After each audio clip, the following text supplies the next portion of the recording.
শাকিব ভাই, welcome to Kolkata, welcome to Bangla.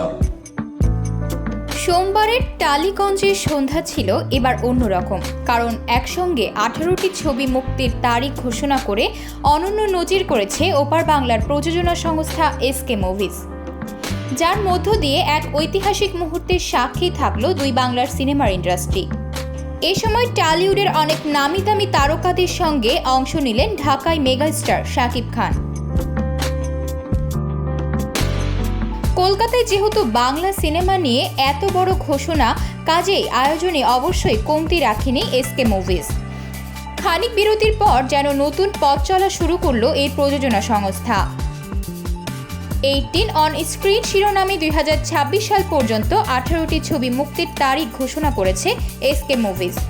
আর এই অনুষ্ঠানে উপস্থিত ছিলেন ঢাকায় মেগাস্টার শাকিব খান সহ টলিউডের নামি দামি সব তারকারা। এসকে মুভিজের সঙ্গে আন্তরিক সম্পর্ক থাকায় মুম্বাইয়ে বরবাদ ছবির শুটিং ফেলেই এক রাতের জন্য কলকাতায় উড়ে আসেন তিনি।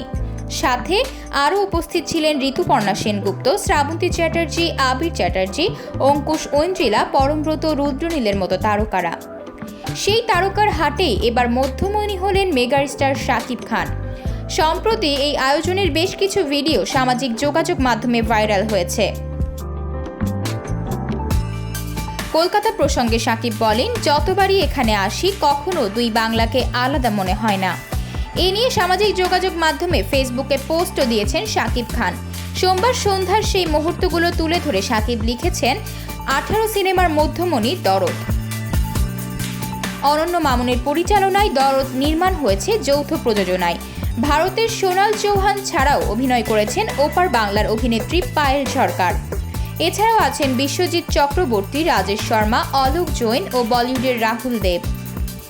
বাংলাদেশ থেকে আছেন এলিনা শাম্মী, ইমতুর আতিশ, সাফা মারিয়া সহ অনেকেই। আতকিয়া মাইমুনা, বার্তা 24।